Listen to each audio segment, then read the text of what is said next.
All right. Finally, you guys gave me a platform and I'm going to make it your fucking problem. It's your problem now. You gave me a platform to talk about the Dead Area U in the main chat again, and now you're getting everyone in the Dead Area U chat has it muted because I go off for 100 messages at a time. Okay, so Dead Area U, aka the Dead Air Studios AU, but most descriptively, the Dodo Studios horror game AU. You motherfuckers put two of my special interests together and my brain won't shut up about it. So before I forget, special thanks to Vamp for making the AU, to Lewis for sharing the AU with the server at large, to Starbs for making the separate server that we have for the Dead Air AU, and also for drawing this cool picture on the title slide, and some other cool art. And everyone, thanks to everyone whose art is in this presentation. I don't have credits slide by slide, but if your art shows up in this presentation, thank you for making it, and all the art you can find in the Dead Air AU server, which I will link at the end of the presentation. I would say let me know if I'm talking too fast, but honestly, I'm not looking at the chat because that would be too distracting. And I'm not gonna slow down, probably, maybe. Okay, so the basics of the Dead Air AU. So first we have the backstory for this AU, which the backstory and like all the really far past history is mostly the same as canon, except there's two divergence points from how things canonically go. So the first is the game Calling All Stars goes differently because Tobias doesn't audition to be an actor. March and Lucky Jack still audition and still get like hired on as actors, but Tobias doesn't go to the audition at all. And so then obviously like things continue differently because Tobias isn't an actor. So there's things like Calamity Dame still gets made, but because Tobias isn't there to play the lead, Jack gets that role instead, actually. And then the second divergence point is in the game Stage Fright.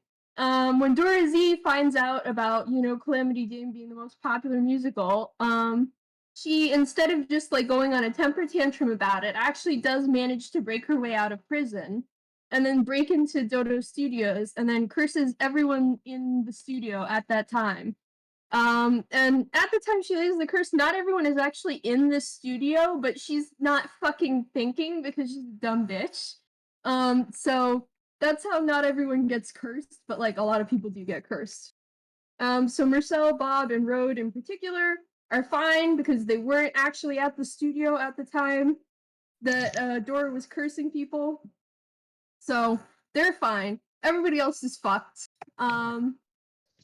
So then we get to the premise of the like quote unquote game. It's not actually a game yet.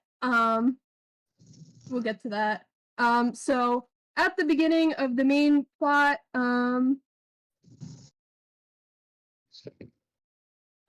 it's been a year since the curse was put into place. And so in that year, a lot of people have tried to figure out what's going on.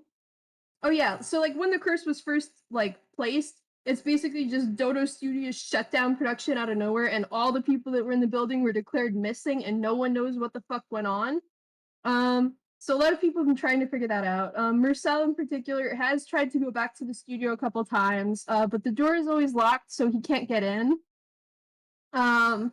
But Tobias, because Tobias and Marcel are still dating. I don't think Primrose is involved. I haven't gotten a straight answer on that yet. But Tobias and Marcel are definitely dating.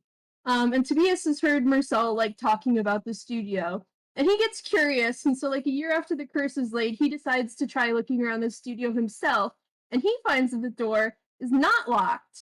But when he goes in, the door locks behind him, and now he can't get back out. So yeah, that was a bad idea. So that brings us to the tutorial, the tutorial is run by Vic Tim, because the ghost of Vic has come to the studio because, Dora Z is fucking shit up at the studio and he cares about the studio and the engineer and the people there and not Dora Z. So Vic is here in like the reception area to tell Tobias about what's going on at the studio and like basically give instructions for the gameplay. So basically, Dora Z's curse has turned all the people that were in the studio into ghosts. And they've got spooky powers and they're messed up in the head and angry. Like part of the curse is that like they can't think straight and they don't have like all their memories intact. So they're not functioning like rationally. And the ghosts are the ones that are keeping the door locked and Toby stuck inside with their funky ghost powers. They don't let anybody out, and they don't let certain people in. They don't let anyone else who worked at the studio come back inside, and they don't let anyone leave. Period. But Vic explains that Tobias can remind all the ghosts of who they are and calm them down, and then they'll stop attacking him because they'll like start thinking like a person again. Or Tobias can exercise them and just deal with them that way. But either way, he's gonna have to like deal with all the ghosts one way or another in order to be able to leave so that they're not all like holding the door shut. Um, so another important mechanic of the game is that if Tobias chooses to befriend a ghost instead of exercising him, the ghost will help him out on the rest of his journey. And how that happens is through possession or channeling. The term we don't have a settled term for it. I like calling it channeling, which is basically like Tobias can choose a ghost that he has helped out to sort of like accompany him more directly via like sharing his body. Um, and that allows him to use like a special power unique to that ghost. And also it makes him look like a fusion between the two of them because that's cool as shit. And then also whatever ghost he's channeling will react to the things that Tobias interacts with and stuff. So like if Tobias is just looking at something, he'll only get like the bare facts of what he's looking at, but when he looks at something while he's like channeling one of the ghosts will also typically have a reaction to it. So that's what the pictures are on the side here, are like Lucky Jack and Engineer reacting to things that Toby is interacting with.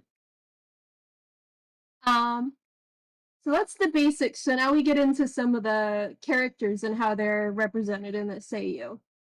So first off, helpful characters and allies. I kind of put them in their own section and not really any particular order because these characters will kind of show up throughout the game in multiple locations versus being uh, like tied to a specific location like the hostile ghosts, which we'll get to. So first in the helpful characters is Bob.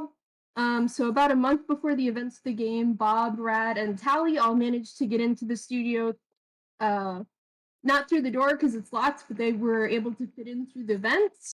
And they were hoping to look around and like search for the missing members of the studio. That didn't work, and now they're like not leaving without their friends, so they're all in here as well. So Bob's function, gameplay wise, is that he can sort of like store things that Tobias doesn't want to carry but doesn't want to throw away. And he has Rad with him, so he doesn't want to go out into like the dangerous parts of the studio with Rad with him. And sometimes Tally will hang out with him as well, but Tally will go off on her own also. Um, and Bob, like because he's an artificer, there's certain areas of the studio that are too dark to explore because the lights are broken, and so it's just like dangerous to go in because it's too dark to see what's going on. So if you want to explore those areas of the studio, you need to fix the lights. And Bob could fix the lights, but he's not going to do that and leave Red alone. Personally, I think that you should be able to babysit Rad in exchange for having Bob fix the lights for you, and maybe that would be like some kind of mini game to keep Rad entertained, but that's not set in stone. That's just something I think would be cool. Um, so Tally serves as like a shopkeep. She can like crawl through the vents and set up shop in various safe rooms because there are dedicated safe rooms in the studio where no hostile ghosts will enter, and they're sort of more chill. They have save points and stuff. And also, sometimes Tally's there and you can buy things from her. And you can give her gifts of stuff you find around the studio, and that'll unlock more things you can buy with her. sometimes Rhode accompanies her as well, because they're siblings, and that's cute. And then we have Rhode, who is still, outside the studio. And she's probably all the way back in like Town, so not in the studio physically. But but how Rhode plays a role in the game is like you can like call her on the phone, and she can give you more information about like people from the studio that might be helpful when you're trying to like deal with them. But there's no cell phone service in the studio anymore, so you need to call out to her on a payphone. So you need to like find coins to use the payphone, and there's like a cost associated with her hints because of that. You can find the payphones around the studio, and you can also find the change by like scavenging around. But there are like other ways to get hints, but roads are going to be like the most specific and helpful, albeit like sort of hidden and rambling sometimes. And then finally we have Primrose. Prim also got caught up in the curse, but it didn't quite work out how Dora Z intended. So, like, the way that it fucked with Prim's mind was not making her all angry and stuff. It's that she doesn't realize anything has gone wrong as far as she's concerned. It's business as usual, and she can't, like, realize that there's something going wrong here. Um, so she thinks that she's alive and everything is fine and dandy, and she's willing to help out Tobias by like looking for items around the studio to help him out. Um, yeah, but if you interact with her enough and like force her to realize that she's a ghost too quickly or too suddenly, you can trigger a boss fight with her, and then she will fight you because you know, uh, being forced to realize you're a ghost. Um, or you can just keep denying, and then fight the person that tried to tell you you're a ghost. So, might as well. And now we get into the hostile ghosts of the studio. So these are presented in the like order you'll encounter them in the game, because it's sort of like one after another, a sort of linear experience. So like think Undertale, how you sort of experience like, oh, first you fight Toriel and then Papyrus and then Undyne. It's sort of like that, where like each ghost is associated with like an area, and you have to go through their area and then like have an encounter with them and either befriend them or exorcise them. Um, so the first ghost that you encounter is Shorts Kid. And they are basically like tutorial 2.0 because they give you a chance to actually see what the cursed ghosts are about and how to deal with them, but they actually won't kill you. You'll just get stuck in their area until you deal with them. Um, and basically you're forced into playing a game of hide and seek with them where you have to like find them inside these like the sets that the engineer used for auditions. So like miniature little sets with props lying around and stuff like that. Um, and when they're not actively hiding, like their area has a lot of vent entrances, and they'll be like watching you from the nearest vent entrance and like crawling around in the vents and making spooky noises and stuff like that. And when you befriend and channel Shorts Kid, they give Tobias the ability to go into the vents. And you might be saying, but Tobias is claustrophobic. And yes, he is, and we accounted for that in that when they're in the vents, Shorts Kid talks to him to distract him from his claustrophobia so that they can go through the vents together. Um, so the vents serve as both fast travel to locations you've already visited and also a hiding place. So, like, if a ghost is actively chasing you, you can duck into a vent to hide from them. However, because of Tobias's aforementioned claustrophobia, there's a time limit on how long you can hide in the vent before Tobias gets too panicked and has to get back out, regardless of whether there's a hostile ghost right there or not. So yeah, that's Shorts Kid. And no one has drawn a good picture of what Shorts Kid in the Seiyuu looks like yet. You get this little picture from when I was sketching out the theoretical layout of the level. That's just eyes poking out of a vent.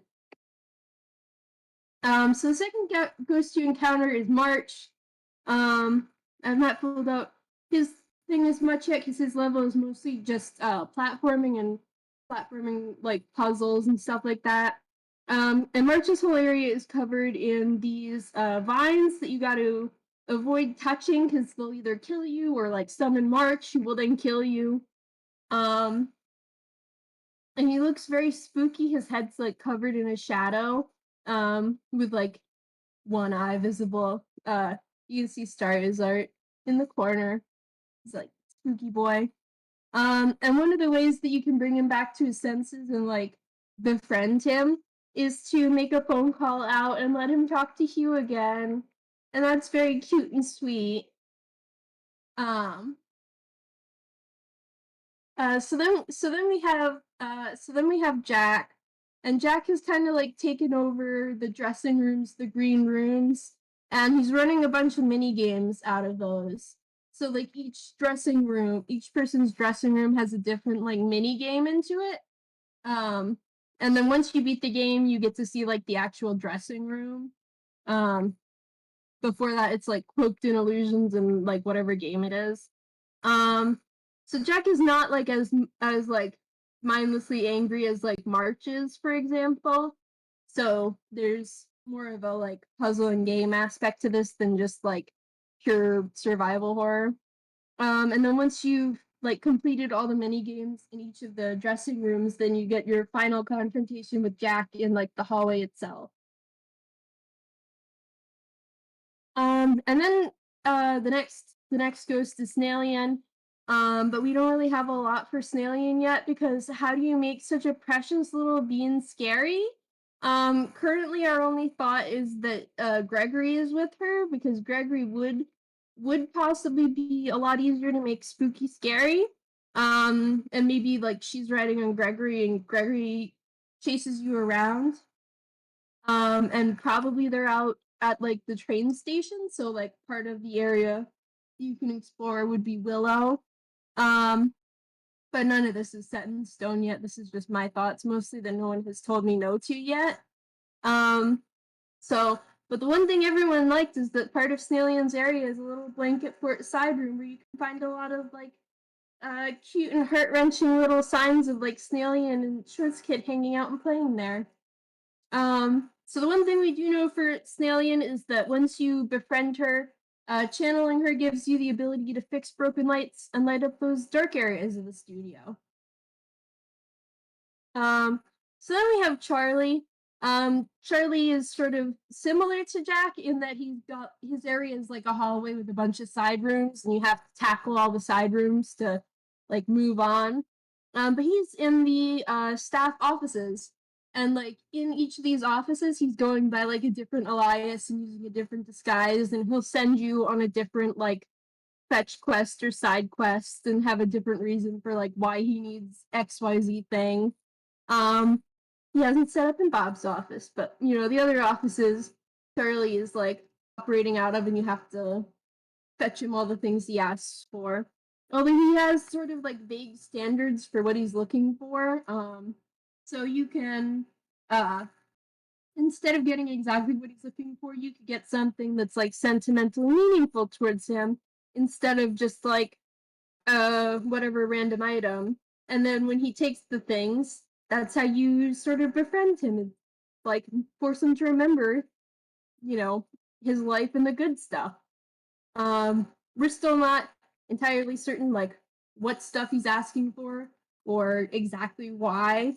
Um, but that's the gist of it. Larry is probably one of the most fleshed out characters because this was like the first character in this AU, I think. So I put the apostrophe wrong place there. But Larry is in prop storage because of fucking course he is. And this is a really stealth section of gameplay because Larry will fucking kill you immediately. I mean, most of the ghosts that can catch you will kill you immediately, but instead of platforming like March's area, this is stealth. So there's like a crawl space underneath prop storage, and you have to crawl around down there and not catch Larry's attention. Like you have to like hide where there's like crates or other obstacles on the floor above, while Larry sort of patrols around and occasionally smashes holes in the floor looking for you. Um, And he can also kick the crates around and like move away whatever you were hiding underneath, but so you have to keep an eye out for that. You can also make distract him by making noises like elsewhere, like throwing something across the screen so it lands elsewhere, and then he'll go investigate that, which gives you a little bit of time where you can like crawl the holes he made and run around above ground. Um, which there are going to be certain points where you have to leave the relative safety of the crawl space and go up onto the main floor with Larry to get past like some sort of block in the crawl space. So that's going to be fun. Um, and then we have moves. We also don't have a lot for moves yet. Um, the one that we have, his level is actually going to be on his side of the studio. The rest has all been like on engineer's side of the studio so far. So for moves' level, there's like a roadblock in the path you're following, and you have to cross over to moves' side to get around it. He's probably gonna be in like a sound recording booth or a dance floor or something like that. Um, Other people have had thoughts about moves. They just slipped my mind when I was making the slides. I don't I don't know what's going on with moves. People have tossed out ideas, but we haven't, I don't think, settled on anything other than like his level is on his own goddamn side of the studio because that makes sense. Um and then we have the engineer. So the engineer's whole level is based around like noise and hearing because the engineer is now, so he has really good hearing. So the engineer's level is set up in like a screening room and then the film vault. And he's watching like an old movie on loop. So you have to sort of time your actions with the movement on screen so that you're moving and doing something loud when the screen also has people doing something loud, because otherwise the engineer will hear you. Um, and like his hearing is like very good to the point where just like jumping might be enough to draw his attention if you're not timing it with like gunshots and explosions on the movie. We have decided that channeling Short's kid or Snailien will make him pause before attacking you if he does like come after you because those are his kids. God damn it, he's not going to attack them. Um, and when you befriend and channel him, you get fire powers to break down like old doors and get into sections of the studio that are sort of like cordoned off. But of course that's not all, because the final boss of the game is Dora Z herself. She's hiding out in the basement with everyone's bodies like the fucking creep she is. Um, yeah, and whether you beat her or not is one of the deciding factors in like which ending you get, because this game has multiple endings. Because what's the point of a video game that doesn't? Not to be mean to most video games, but like you can do multiple endings. Why wouldn't you? So when you go to confront her, she reveals a bunch of information about the curse that I'm not going to tell you because that's spoilers. Um, and as a side effect of the curse, none of the like ghosts that arose from the curse can get anywhere near her or hurt her or anything like that. Like none of them can enter the basement at all. So you can't use any of your you can't channel any of their ghostly powers as part of the final fight against her. So now we'll get into the multiple endings that this game has. So the first off is the neutral end. You befriend all the ghosts, so they'll like unlock the front door and let you out. But you leave without trying to fight Dora Z and break the curse. So everyone from the studio is still cursed, and they're still like stuck inside the building because that's another condition of the curse. But like at least they're not like mindlessly angry now. But I don't know if that's better or worse. So then we have the good ending, where Tobias befriends all the ghosts in the studio and then wins the fight against Dora Z. Dora flees, and the curse is broken, and all the studio people get brought back to life. Because the curse that made them ghosts is undone. Tobias gets hired as an actor at the studio, and the studio starts filming a new movie. But there's still the lingering fear that Dora Z will one day come back. And so Vic is still haunting the studio in case she returns in the hopes that he might be able to, you know, watch out for that and maybe help.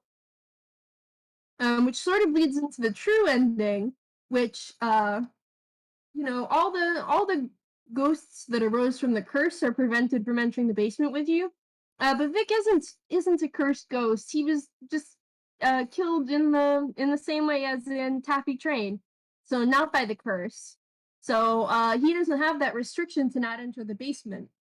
So after you befriend all the ghosts in the studio, you can go back to the tutorial area and recruit Vic and bring him with you into the final boss fight. And with his help and his cool ghost powers, you'll be able to destroy Dora Z once and for all. Now, what cool ghost powers does Vic have? We don't know. It might just be that Vic Tobias vicious mockeries Dora Z to death, which would honestly be fantastic. So the same as in the good ending, Tobias becomes an actor at the studio goes back to making movies. However, different from the good ending, there's no like shadow of Dora Z over everyone. And so after an emotional scene with other characters like the engineer, Vic is able to move on and like go towards the not be haunting the studio anymore. And then we have at least 5 bad endings, which I'm not going to elaborate on because I want there to still be some fun things to discover if we ever get around to actually making this game. I have written fan fiction of one of the endings, though, if you want to go read that. So, and there's hypothetically we've discussed some secret bad endings if you meet very special conditions, but that's honestly a lot of work to actually incorporate into the game, so we probably won't be doing them, but we might be. Who knows? Um, yeah, so finally, I would like to implore you all to please join the Dead Air AU Discord server because we have our own server. We took up one of the general chats for like a full day and then we just made our own server for it. In the server, we got me ranting like this, people ranting, not as much as me, usually. We have my shitty sketches, which you can see here, as I have like an example of Tobias and Jack facing off over one of the mini games, and also a stick figure sketch of part of March's area. You have other people who draw actually good art, like a lot of the art in this presentation, and also a couple more on this slide. You have fanfic, mostly by me. We have Aints. We have Aints! You will cry! I swear to God! Okay, does anyone have any questions?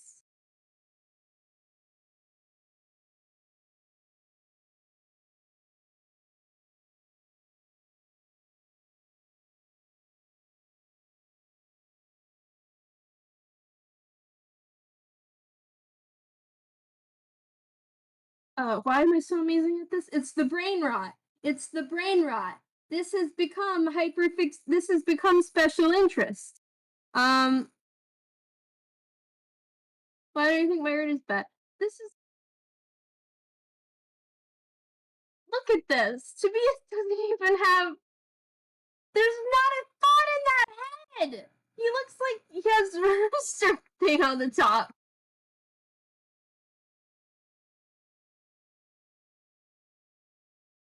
We're not here to talk about the quality of my art. We're here to talk about the horror game AU, but thank you.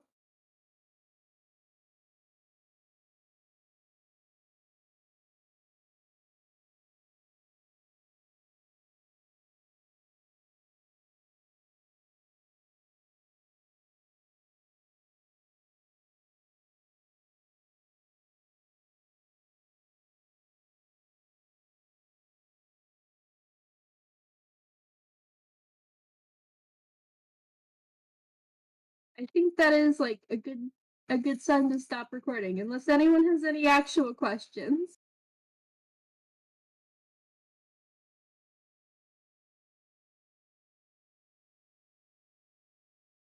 Which it sounds like there's no. Oh, pencils is type. People are typing now. When will you show us the endings? Never.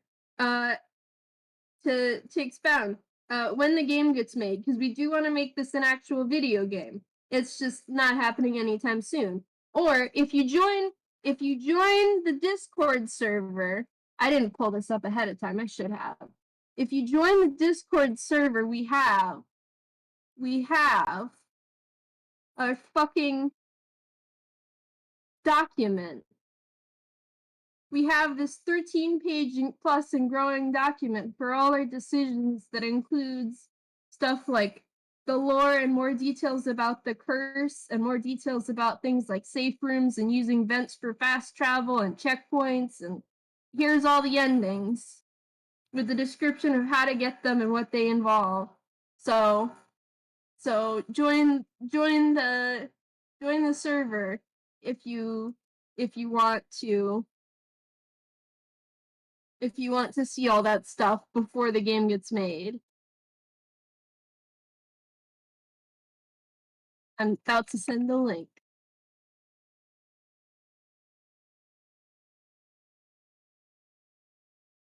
So there you go. And if you join the server, please sign up for roles. Most of the people in the server might wind up muting the server because it goes from 0 to fucking 100 messages in the span of 20 minutes on occasion. So please make sure you have the appropriate roles so that you will get a ping when we're discussing something that you're interested in hearing about.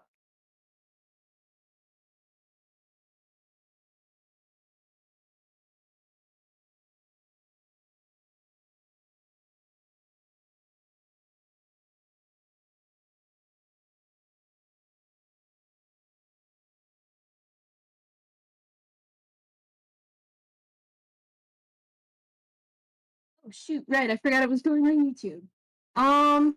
Yeah, okay.